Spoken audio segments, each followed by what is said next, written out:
Being told you've got a lifelong condition for which there is no cure can be a real gut punch.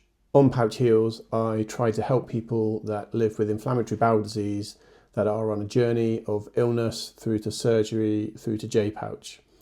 But I think some of the aspects in this video could apply to anyone that's been given a diagnosis of a lifelong chronic condition. Anyone hearing that kind of news may experience some of the feelings and the thoughts that I'm about to describe. Now, on Pouch Heals, I do always try and focus on the positive side of things and the recovery journey. I do think it's important to take a moment and recognise that getting the news that you've got a lifelong condition can stir a lot of emotion. It certainly did with me, and I'm sure it will with a lot of people. So when I was first told that I had ulcerative colitis, I went through a range of emotions, and I think it's fair to say I experienced different emotions at different times on my journey. At first, naturally, I think there was worry and concern. I wanted information. I wanted to know how this diagnosis was going to affect my life. I wanted information and I wanted to understand. Looking back, I think my emotions were somewhat of naivety.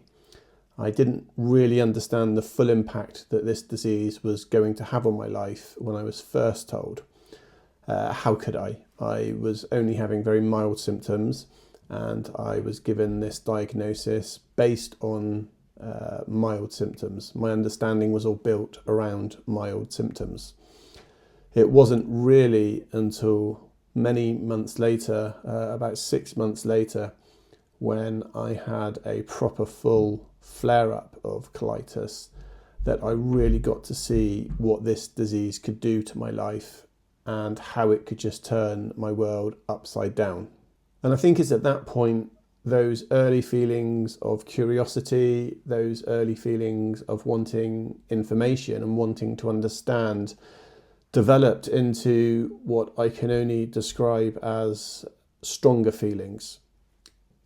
Feelings more of anger, of bitterness, feelings of jealousy. You see, I found myself in a position where I was in hospital very unwell. I would come home and spend a long time at home trying to recover. And then I had periods where very shortly I'd end up back in hospital. And then long periods of recovery at home, and a cycle started to appear, and a cycle of illness started to kind of descend over my life.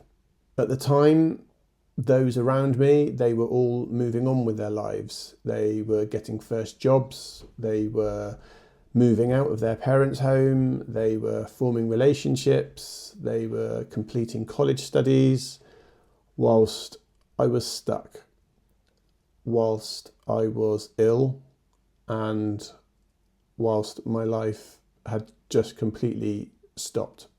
I think it's fair to say at that point I had feelings of jealousy, I had feelings of frustration, and I think that's where kind of bitterness and anger at the disease really started to present itself.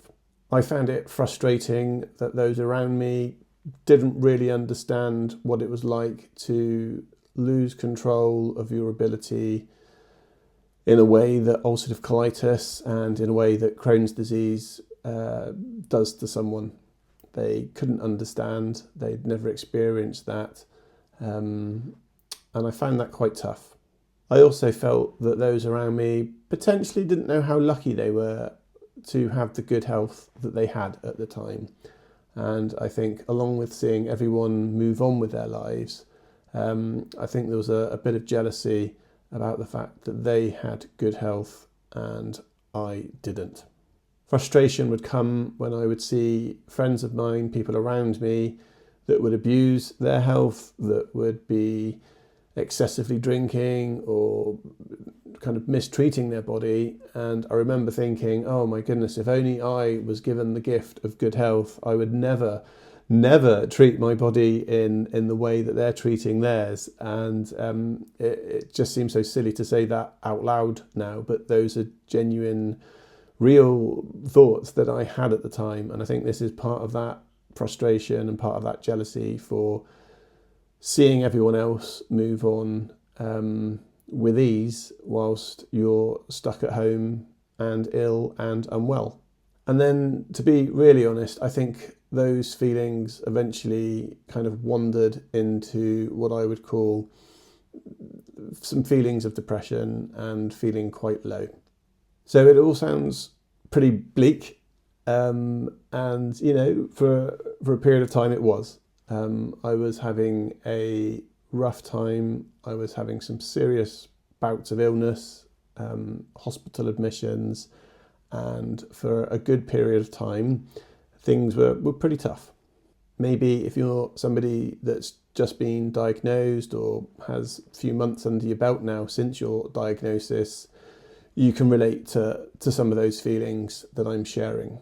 If that's the case, I'd certainly love to hear that in the comments and get a sense of whether or not I'm on my own in how I'm feeling or how I felt in the past, or whether or not, as I say, you felt like this too. And then I found that once I'd had that feeling of depression, it became a low kind of mood, a low feeling over me that was never really far away.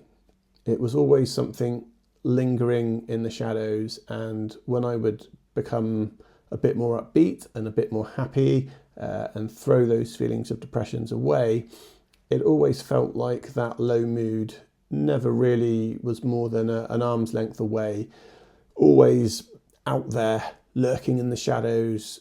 And I think it's fair to say that whilst I was physically changed as a result of having such severe ulcerative colitis, I think it's fair to say that I was also, my mental health was changed as well.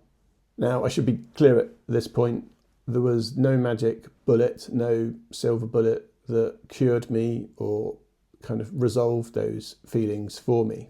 I think in some ways I'd become more passionate, and when I saw people that were having genuine struggles, whether it be with their health or any other kind of struggles in life, my levels of compassion for people in a situation like that really went up. Equally, if I'm being really, really honest, I would say my level of compassion for those that were kind of catastrophizing things and making drama out of really simple situations, I became less patient of. So I kind of developed feelings at both ends of that scale, more compassion, I think, for those that really needed it, and kind of a lot less patience and a lot less time for those that were kind of making a mountain out of a molehill.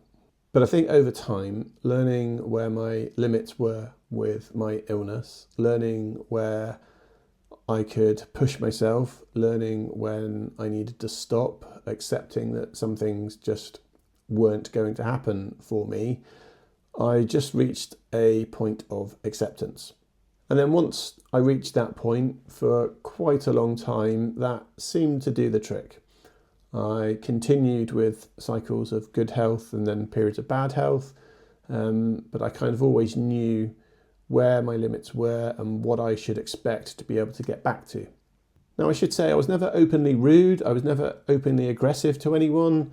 These were all very much inward kind of reflective feelings that I was experiencing. This is the first time I've kind of spoken openly.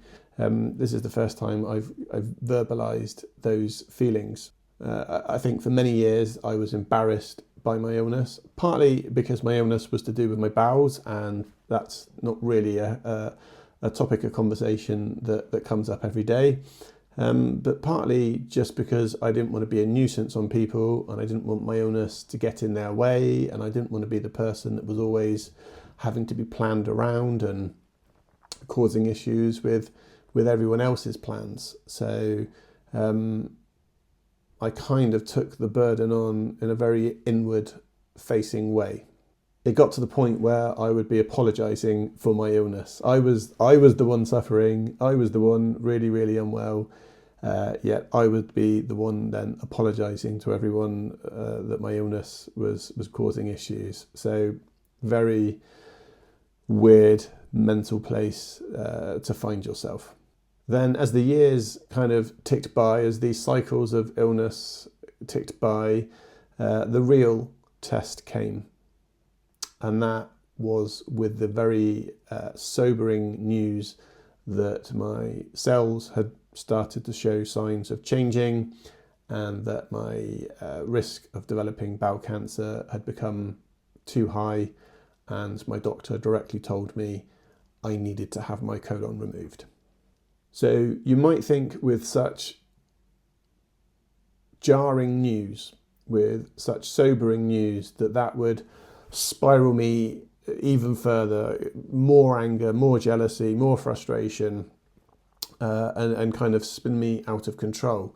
But actually it did the opposite. It didn't spin me out of control. It actually pushed me and motivated me to kind of completely turn things around. And that news kind of ignited something that meant I really started to push in another direction, a much more positive direction. Somehow in my mind, I found myself in a position where I was thinking, if I'm going to have this major change, if I'm going to have this big life-changing surgery, then I need to make it work. I can't go through this and just remain the same. And I think that mentality is what meant that I kind of got to grips with the news, and then got to grips with the direction that I was going to have to go in, and face, kind of let go, I suppose, of a lot of those feelings, let go of a lot of that baggage, and really start to focus on what a positive outcome would be like. It's another area I'm really interested in knowing what others have experienced. I don't know if others have had that kind of epiphany moment where you just have this event that happens and you think, well, that's it, things need to change. That news, and for me to reach that point to have the surgery, that was my epiphany moment. That was my line in the sand that then things had to change from. If you've experienced that, genuinely, I'm interested to know. So please do let me know in the comments. Now, I should say, if I had a magic wand and I could make this all go away, then yeah, absolutely, of course I would. But I was several years into my life at this point when I got that news. I'd made peace that this is the hand that I'd been dealt in life, and that this was the hand that I needed to face. This was the situation that I needed to deal with. I'd come kind of head to head with that and made peace with that. And looking back now, I'm really glad that I was in that space, that I reacted in that way before I went into my stoma surgery. I really think had I gone into that stoma surgery riddled with bitterness and anger and jealousy and what I would describe as negative emotions, and somebody once said there's no negative feelings, it's only how you react which can be seen as being negative.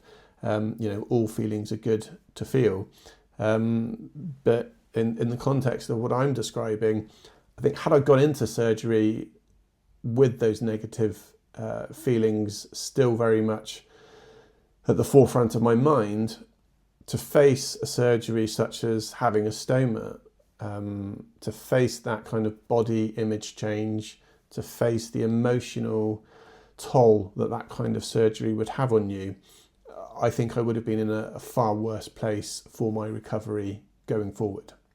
So why share this story? Well, there's a couple of reasons. Firstly, if you get told you've got a lifelong condition for which there's no cure and for which you're pretty much guaranteed to have flare-ups or struggles in your future, then to have an emotional response to that news, whether it be at the point of diagnosis or for those emotions to develop over a period of time like mine did, I would say is completely normal. As I said a minute ago, I've been told there's no bad feelings, there's only how you react to those feelings. So to experience a range of emotion is completely normal. And whilst I do try and promote a positive outlook with recovery on pouch heals, and I do my best to help people go through the challenge and the struggle of living with a stoma and then moving on to J-pouch, I know at the start it's not like that. My journey wasn't like that, but I did work my way through it. And then secondly, the bit that I just touched on a moment ago, I think making peace, understanding that this is the hand that you've been dealt, is a really important place to try and get to in your head. I really do think you would be going into surgery for a stoma, surgery for a J-pouch, with an awful lot more baggage if you haven't reached that place of peace in your head. Now, I think it was time that helped calm things for me in my head. I was very inward looking and got myself into this weird mental place where I was too embarrassed to share my real struggles with those around me, with friends around me. But maybe you're different. Maybe you've got friends around that you can open up to. You can share your struggles, and a problem shared can be a problem halved. Now, I know there can be stigma with some people around living with a stoma. There may be stigma around living with J-pouches, although potentially less well known than stomas.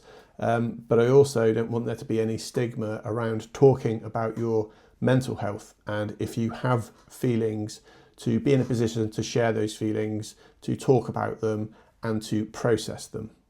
If you're somebody that's struggling with mental health, if you're struggling with processing feelings, if you're struggling with depression and feeling low, then wherever you're watching this video for, there is likely to be support lines and helplines that you can call to get professional help. And if you need professional help, please do reach out and ask for it. There's Samaritans in the UK, and if I can find some examples for some other countries, I'll leave those links in the description for this video. So just to bring this video to a close and to kind of wrap things up, I just want to make the point that whilst you can find a really, really healthy path to recovery, I know it doesn't go without the emotional weight of living with a long-term disease, a chronic illness. And it's really important that you take time to process the mental health side of what you're going through. I've shared what I would probably call, looking back, some quite embarrassing examples of how I felt, not particularly proud moments, I would say, but I'm human, and those are the emotions that I felt. And I just want to say that if you're feeling that, that's kind of normal, and you need to accept and kind of work through those feelings, because it was only when I kind of accepted things and released them that I found some degree of peace in my own life. If you found this video useful, if you're somebody at the start of a journey with inflammatory bowel disease, with illness, that's looking at surgery because your illness is starting to get away from you, then please do consider subscribing to Pouch Heals. There's lots of content on the channel to help you and guide you on your journey. Thank you so much for watching. I will see you in the next one.